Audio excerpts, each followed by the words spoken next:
여러분이 하나님의 나라의 백성이 돼서 그것이 여러분에게 준 왕이 준 그 법인 걸 알고 그리고 그 안에서 살아가다 보면 오호라 오호라 나는 공부한 자로다. 내가 내 마음으로는 하나님의 법대로 살기를 늘 원하고 갈망하는데 나는 계속해서 죄의 가운데서 살게 되면서 어떻게 해야 이 육체로부터, 이 육체의 연약함으로부터, 그 죄성으로부터 벗어날 수 있단 말인가 하고 여러분의 가슴을 치게 됩니다.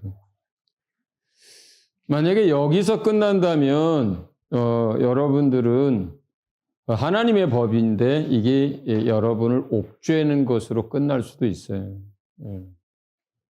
근데 자 8장으로 딱 넘어가면서 사도 바울은 자유를 선포합니다.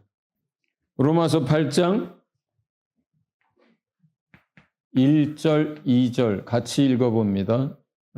자, 로마서 8장 1절과 2절을 같이 읽어봐요. 그러므로 이제 그리스도 예수 안에 있는 자에게는 결코 정죄함이 없나니 이는 그리스도 예수 안에 있는 생명의 성령의 법이 죄와 사망의 법에서 너를 해방하였습니다. 그러니까 우리가 아까 이제 그리스도 안에서 회개라고 하는 부분을 설명했습니다. 우리가 감당 못하거나 실수하거나 넘어지거나 내 마음에 있는 여러 가지 온전치 않은 것들. 그런데 이 회개라고 하는 것과 그리스도인의 정죄라고 하는 것은 다른 거예요. 정죄라고 하는 정죄를 받는다는 것과 회개한다는 건 다른 거예요. 정죄라고 하는 것은 내가 또 죄를 지었구나 하고 죄인이 됐구나 하는 한탄과 율법 아래로 들어가는 거고요. 다시 회개라고 하는 것은 뭘 전제로 하는 거예요? 아까 예수 그리스도의 단번에 드린 영원한 제사를 믿는 믿음에서 출발하는 거예요. 예수 잘 믿는 사람이 어떤 사람이냐? 내가 넘어지고 실수하고 또 연약한 가운데 있어도 정죄의 단계로 들어가는 게 아니라 바로바로 주님 앞에 고백하면서 그 은혜를 가져올 줄 아는 사람을 말하는 거예요. 그래서 그리스도인이라고 하는 것은 죄를 안 짓고 그리고 허물이 없고 넘어지지 않는 사람을 말하는 게 아니라 매 순간 그 은혜를 가져다가 그 은혜 아래서 사는 사람을 말하는 거예요.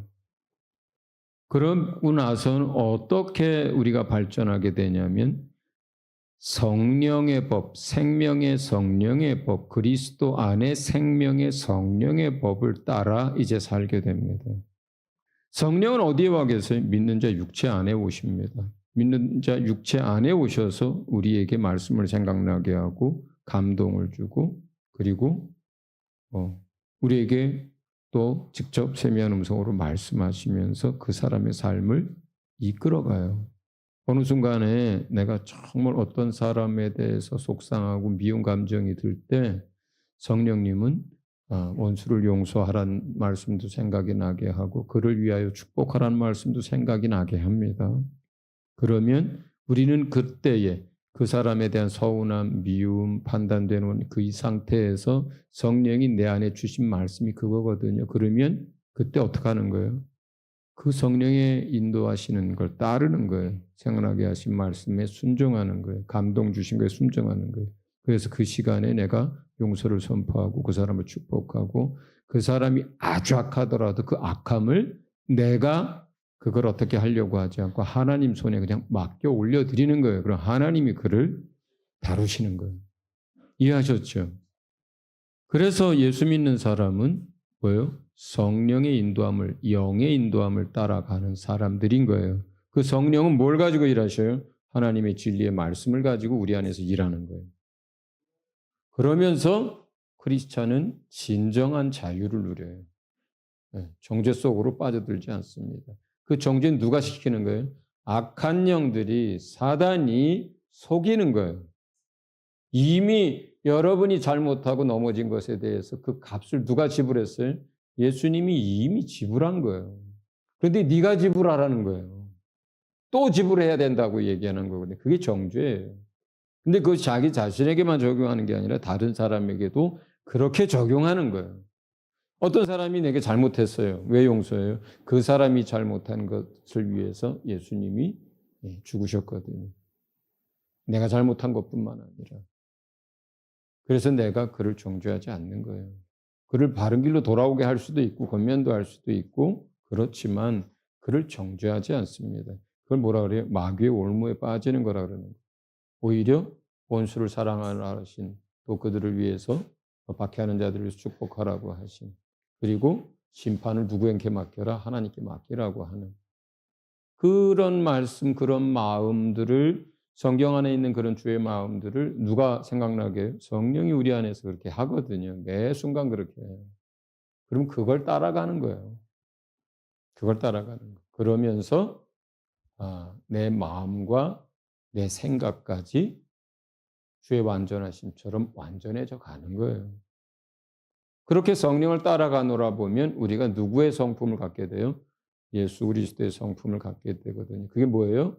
성령의 열매라는 거예요. 할렐루야. 네. 그래서 여러분은 누구도 정죄하지 않습니다. 예수께서 여러분을 정죄하지 않는데, 하나님이 여러분을 정죄하지 않는데, 그리스도 안에 있을 때 누가 감히 여러분을 정죄하겠어요? 여러분 자신도 또 다른 사람도 그렇게 할 수 없습니다. 할렐루야. 네, 7강 들어가겠습니다. 그리스도 안에서 많은 사람들이 7장 마지막까지 와가지고 핫핫핫거리다가 8장 넘어가면서 할렐루야 하고 자유함을 누리는 사람이 많아요. 네, 네. 그 위로 넘어가는 거죠. 성령의 사람으로 사는 법을 배우는 거죠. 7장은 성경으로 성경을 해석해야 한다는 겁니다. 앞에 이미 몇 가지가 이제 중복돼요. 앞에서 여러 가지 이제 6강까지 했잖아요. 신구약 성경을 연결해야 합니다. 성경 안에는 그 구약 성경을 인용한 경우들이 많아요. 그러면 여러분들은 성경을 읽을 때 예를 들어서 여기 실례로 마태복음 12장 쭉 거기에 제 공관복음에 똑같이 요나의 표적 얘기가 나오는데, 그러면 요나의 표적 얘기를 구약에서 요나 이야기를 읽어야 되는 거예요. 네. 그리고 요나의 표적이란 게 뭔지를 알아야 하는 거예요, 정확하게. 그죠? 요나의 표적이 뭐예요? 부활이거든요. 요나가 죽었다 살았잖아요. 물고기 뱃속에 들어갔다가 토해가지고 살았잖아요. 그가 그 속에서 어떤 모양으로 있었는지 모르지만 어쨌든 뭐예요? 바다에 던져지고 물고기 뱃속에 들어갔다라고 하는 건 죽은 거나 똑같은 거거든요. 근데 그가 다시 살아납니다. 니느웨 백성들이 왜 회개해요? 만약에 여러분들이 뉴욕에 가가지고 지금 막 거기서 외쳐요. 예. 예. 경원이가 뉴욕 한복판에서 영어로 회개하라, 이 동성연애자들아, 이 도둑놈들아. 막 거기서 주께서 이성을 멸하실 거다 그래. 그 사람들이 어떻게 할까? 저 미친놈하고 잡아가죠. 그죠? 그럼 뭐가 다르겠어요? 요나가 그냥 처음부터 말 안 듣고 그러지 않고 순종해서 처음부터 니느웨로 갔어. 거기서 회개하라 그랬어요. 어떤 일이 일어났을까요? 쟤 왜 그래? 이렇게 됐을 거예요. 시끄럽다. 경원이가 뉴욕에 가서 지금 외치는 거나 요나가 남의 나라 남의 성에 가서 외치는 거랑 뭐가 그렇게 다르겠어요? 그렇잖아요. 그런데 요나가 니느웨 백성이 회개하고 돌아온 그 이유가 뭐예요?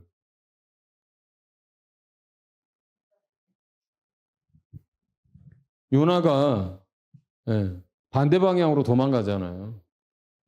배 타고 스페인 쪽으로 가요. 한지 얼마 안 돼가지고 이제 큰 비인지 풍랑을 만나요. 다 죽게 생겼어요. 사람들이 각각 자기의 신을 부릅니다. 어. 그런데도 점점점 거세져요. 그런데 저 배 밑에서 요나라는 사람이 쿨쿨 자고 있어요. 어. "너 지금 뭐 하냐? 지금 다 죽게 생겼는데 빨리 일어나서 네 신에게 기도해라." 하고 막 깨웁니다. 그래서 배에 있는 걸 다 버립니다. 이게 뭐예요? 무슨 배예요? 상선이에요, 상선. 그 시대에 지중해 무역을 하는 거기서 지중해 무역의 대표적인 나라들이 스페인, 뭐 로마, 예, 그다음에 니누에 옆에 항구. 니누에는 그 당시 가장 큰 도성이에요. 음. 거기를 올라갔다 같이 탔던 거거든요. 그래서 꼭 다 버려요. 근데도 바람과 파도가 더 세집니다. 어. 그래서 그들이 제비를 뽑습니다. 이게 누구로 말미암은 건지 좀 제비를 뽑아보자. 누가 걸려요? 요나가 걸립니다. 그래서 사람들이 물으면 너 어떻게 된 거야? 빨리 얘기해. 그랬더니 요나가 이실직고를 합니다. 어. 하나님이 니느웨 백성이 망한다고 가서 그걸 경고하라고 했는데 내가 그게 싫어가지고 그 반대 방향으로 도망가고 있는 중이다. 나 때문에 이렇게 생긴 거다. 나를 바다에 던져라. 근데 그 얘기 듣고 그냥 바다에 던지지는 않죠. 그들이 하나님을 믿는 사람들도 있겠지만 또 그 얘기를 고지고대로 어떻게 믿어요? 그 얘기를 들었지만 그래도 살려고 어떻게 뭐 바위에 있는 것도 버리고 막 노도 줬고 물도 보내고 안 되는 거 방법이 없는 거예요. 그래서 믿져야 번져야다고 요나를 바다에 던졌거든요. 근데 어떤 일이 일어났어요? 순식간에 바람과 파도가 잔잔해진 거예요. 그리고 그 밑에 큰 고기가 대기하고 있다가 요나를 꿀꺽 삼켜버린 거예요. 자, 그러면 그 배에 있던 많은 사람들이 요나의 얘기를 믿어야 안 믿어요? 믿게 되죠. 정말 그러네? 그잖아요. 요나를 집어 던졌더니 그 엄청난 바람과 파도가 순식간에 잔잔해요. 요나 때문이구나. 그럼 뭐가 사실이라는 거예요? 니느웨가 멸망당한다는 말이 사실인 거잖아요. 자, 그러면 이 사람들이 거기서 스페인으로 계속 갈까요? 아니면 배를 돌려서 다시 왔던 곳으로 갈까요? 가봐야 물건 팔 것도 없고 팔 것도 없으니까 사올 것도 없어, 무역선들은. 왔던 곳으로 다시 가죠. 이런 게 뭐예요? 전부 다 합리적인, 상식적인 추론을 통해서 이런 생각들을 다 하는 거예요. 그럼 이 사람들이 한국으로 돌아온다면 그 가운데 어떤 많은 사람들은 그 시대의 가장 큰 성읍이에요. 가장 경제가 이제 활발하고 어디로 가요? 그중에 많은 사람들은 니느웨로 갈 거란 말이에요. 그 니느웨 갔어. 많은 거기 샀던 사람들이. 그 얘기를 할까요? 안 할까요? 안 해요. 하죠. 여러분 같으면 안 하겠어요? 그 얘기를? 하죠. 하나님이 너희를 그렇게 한다더라. 요나가 그렇게 얘기했다더라. 요나가 그래 가지고 우리가 던졌는데 쫙 잔잔해졌다. 근데 그 얘기를 듣고 니느웨 사람들이 믿을까요? 안 믿을까요?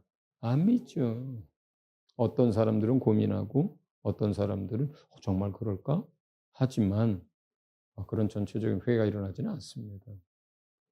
그들이 직접 본 것도 아니고. 음. 그런데 며칠 후에 어떤 일이 일어났어요? 그 요나가 나타난 거예요. 근데 그 요나가 그 길을 걸어갈 때 그 배에서 요나를 봤던 사람들이 있었겠어요? 없었겠어요? 있었죠. 그럼 그 사람들이 요나 보면서 어떻게 해요? 우와! 저 큰 물고기가 삼켰고 저 죽은 사람인데 어떻게 되고, 야, 내가 얘기한 그 사람이 저 사람이야, 저 사람! 막 그럴 거 아니에요.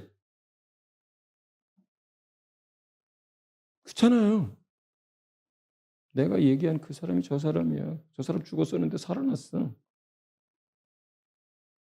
그러면서 요나가 하룻길을 가면서 회개를 선포합니다. 사람들이 믿을까요? 안 믿을까요? 믿죠. 왕부터 짐승까지 전부 금식하고 배를 입고 회개하는 일이 일어나잖아요. 그들이 그 니느웨 백성이 뭘 때문에 그렇게 믿게 된 거예요? 죽었던 요나가 살아난 걸 보고 그가 전하는 메시지가 하나님으로 말미암았다는 것을 받아들이게 된 거예요. 예수님이 말하는 요나의 표적은 이거예요. 이거예요. 많은 사람들이 악한 세대가 음란한 세대가 예수님께 표적을 계속 구해요. 근데 나는 너희에게 표적 보여주지 않겠다는 거예요. 왜?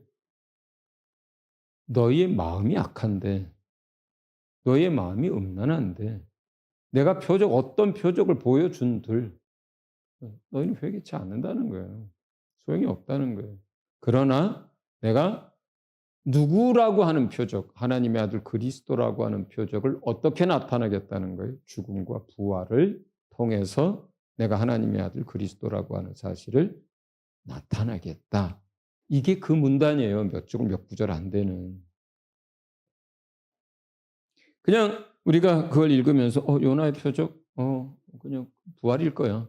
이렇게 얘기하면 여러분이 그 문단을 가지고 사람들한테 이야기할 때 감동도 안 일어나고 공감도 안 일어나고 그래 그리고 말죠. 그런데 인용된 그 구약으로 들어가서 그걸 가져다가 이게 어떻게 된 건지, 왜 이게 표적이 됐는지, 니느웨 사람들은 그럼 어떻게 해서 회개하게 됐는지 이걸 합리적으로 생각하고 추론하면 또 그렇게 해서 여러분이 이걸 설명하면 사람들은 아 그렇구나.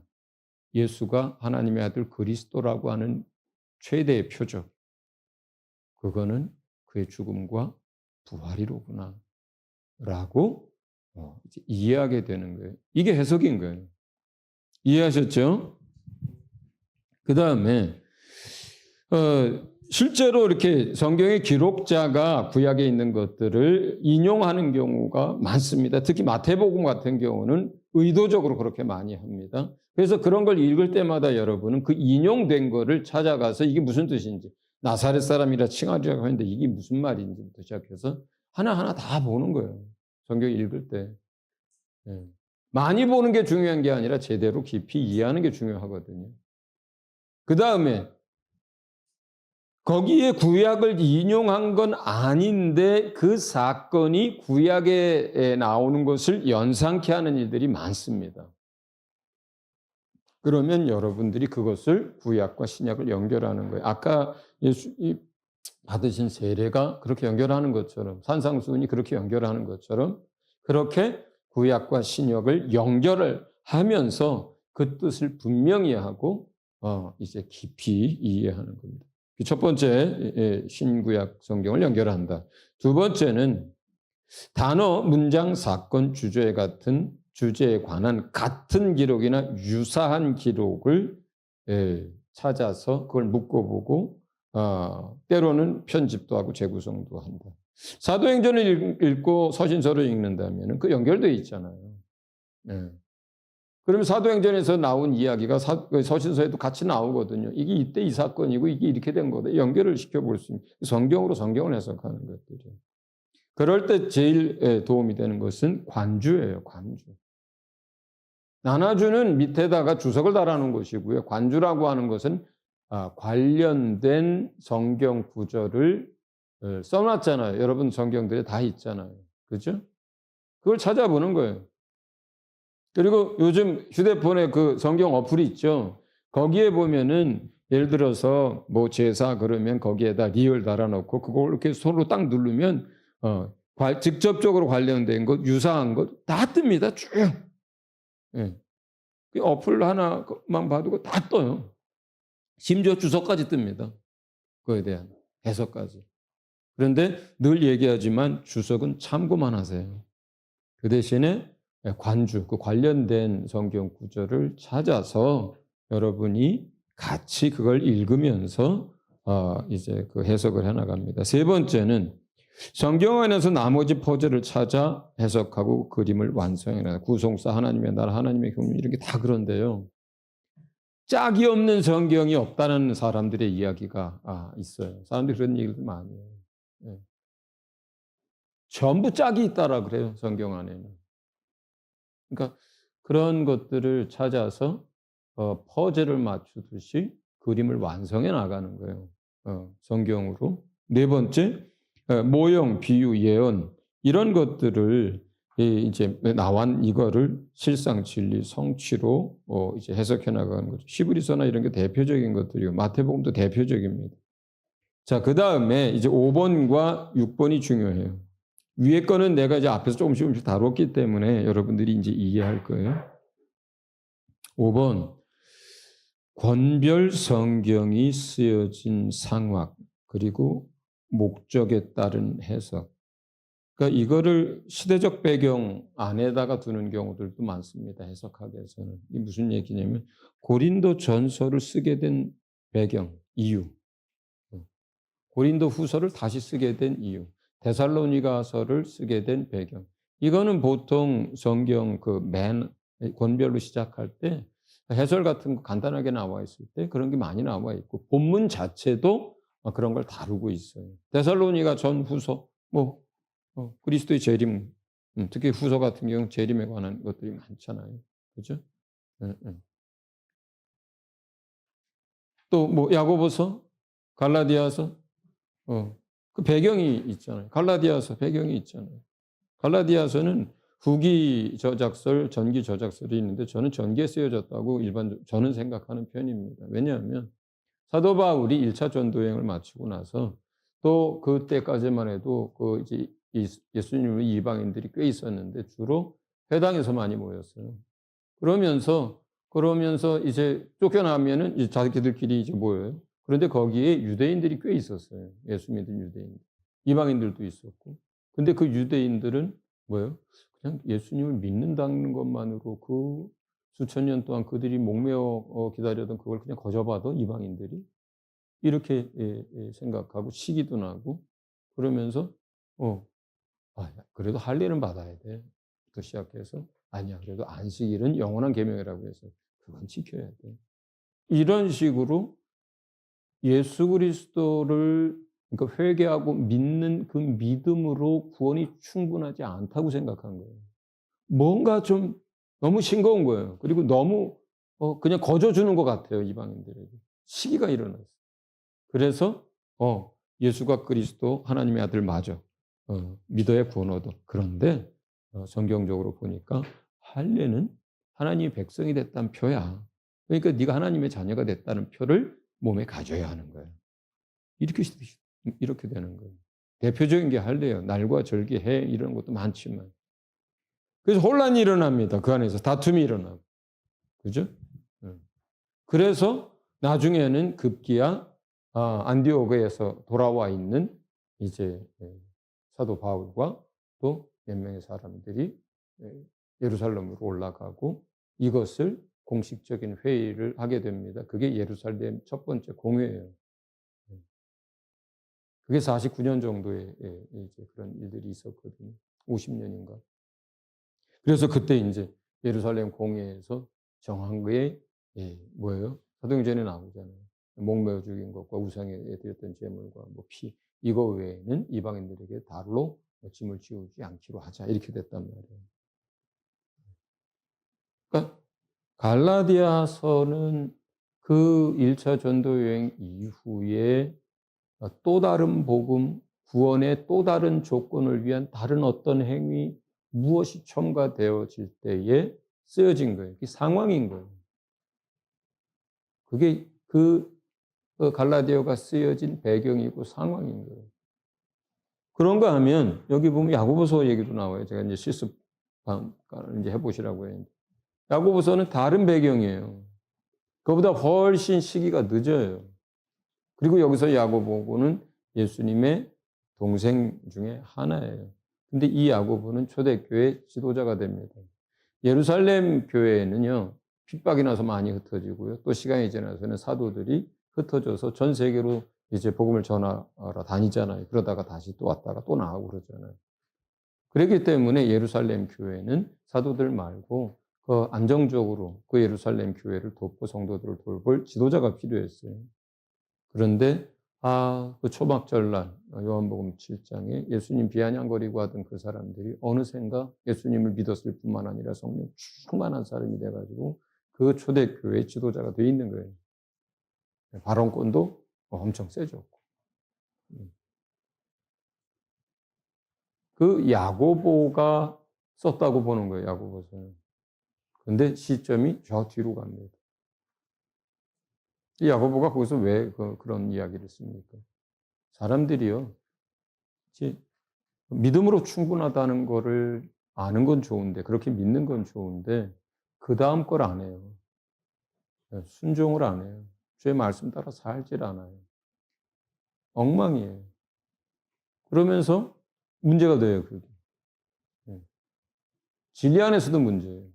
믿음이라고 하는 건 그런 게 아니다. 믿음 안에는 당연히 순종과 행위가 그 안에 따라오는 거다. 그건 자연스러운 거다, 그건. 분리되어 있지 않다. 제가 이렇게 얘기를 합니다. 그러니까 그 배경이 다른 거예요. 성경을 쓴 배경이. 자, 그러면 여러분이 갈라디아서와 야고보서를 읽는다고 쳐요. 그동안은요, 기독교 역사에서 많은 사람들이 야고보서는 이거 성경에서 빼버려야 된다고 하는 사람이 많았어요. 마틴 루터도 그렇게 얘기했어요. 왜?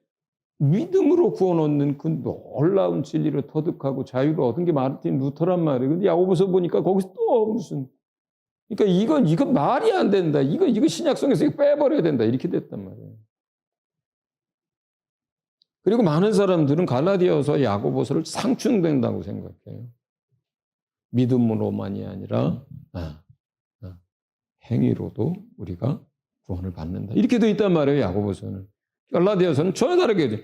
무슨 소리를 하냐. 너희가 성령을 받을 때 너희가 행위로 받은 거냐.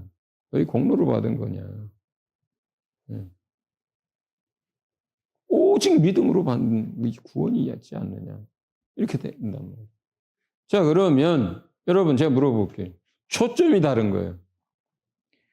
그 두 서신서가 쓰여졌을 때 배경을 이해하셔야 되고, 그 다음에 거기 보면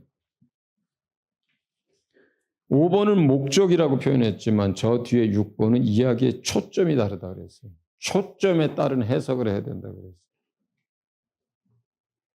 정말 이게 갈라디아서하고 야고보서가 둘 중에 하나는 없어져야 될 성경인가요? 그렇지 않습니다. 초점이 달라요. 배경도 다르고 그것이 쓰게 된 배경도 다르고 초점도 다릅니다. 갈라디아서의 초점은 무엇에 있어요? 그거는 구원론에 관련된 거예요. 무엇으로 인간이 구원 얻느냐? 믿음으로, 은혜로 구원을 얻는다. 구원의 문제를 다루고 있어요, 초점이. 그리고 그것이 문제가 된 게 뭐예요? 구원이 회개와 믿음만으로는 충분하지 않다는 잘못된 가르침에서 쓰게 된 거란 말이에요. 잘못된 가르침이 뭐예요? 예수의 님을 믿고 회개하는 것만으로 구원이 불완전하다는 잘못된 교훈이 들어왔단 말이에요. 그러니까 이것은 구원에까지 초점이 이제 구원론에 맞춰져 있다면 야고보서는 그렇지가 않은 거예요, 이게. 야고보서는 뭐예요? 믿음의 진실성에 초점이 맞춰져 있는 거예요. 참된 믿음이라는 게 뭐냐 이거예요. 야고보서가 얘기하는 것은 너희가 입술로만 그냥 고백하는 거 그것이 참된 믿음이냐. 너희가 만약에 참된 믿음을 가졌다면 당연히 행위가 따르고 당연히 순종하게 돼 있단다. 그것이 믿음 안에 있는 비밀이란다. 이렇게 얘기하는 거거든요. 하나는 구원에 초점을 맞춰져 있고 하나는 뭐예요? 믿음의 진실성에 맞춰져 있는 거예요. 초점이 달라요. 그런데 야고보서를 읽으면서 구원의 문제를 가지고 잣대를 들이대면 안 되는 거예요. 믿음의 진실한 믿음으로 초점을 가지고 야고보서를 해석해야 되는 거예요. 그래서 만약에 그걸 구원으로 가지면 어떻게 돼요? 행위가 있어야 구원 얻는다고 하지 않았느냐 야고보서 이렇게 되는 거예요. 행위로 구원 얻는다고 하지 않았느냐. 여기 분명히 이렇게 기록되어 있지 않느냐. 그건 그 문제를 다루는 게 아니에요. 진실한 믿음이 뭔가를 다루는 거예요. 참 믿음을 가졌다면 당연히 따라오는 거다. 변화된 삶은. 이 얘기를 다루고 있는 거예요. 그러니까 진실한 믿음을 가지라는 거예요. 입술로만 고백하지 말고. 그렇죠? 진실한 믿음을 가져라. 참 믿음을 가져라. 이게 야고보가 하고자 하는 얘기예요. 구원론을 흔들려고 쓴 게 아니고. 갈라디아서 바울은 뭐예요? 예수 그리스도 한 분만으로 그분의 죽음과 부활 하나로 그 믿음 하나로 전적인 은혜고 완전한 구원에 이른다는 얘기를 하는 거예요. 다른 걸 거기다 구원의 조건에 개입시키지 말라는 거예요. 그게 다른 교훈, 다른 복음이라는 거예요. 자, 이해하셨죠? 네, 오케이. 그래서 5번은 이제 그런 얘기들이에요. 베드로후서 다 이제 그 배경들이 있습니다. 기록된 목적에 따라서 갈라디아서는 야고보서가 달라집니다. 이야기의 초점에 따라서 해석이 달라집니다. 자, 그러면 실습하겠습니다. 실습에서 2번만 하겠습니다. 마태복음 25장에서 세 가지 이야기의 초점의 차이는 무엇인가? 여기 세 가지 이야기가 나와요.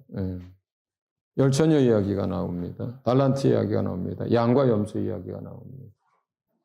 소그룹 모임은 30분에 끝냅니다. 그리고 제가 설명하는 거 10분 하고 기도하고 40분에 마치도록 하겠습니다. 자, 바로 모이세요. 네.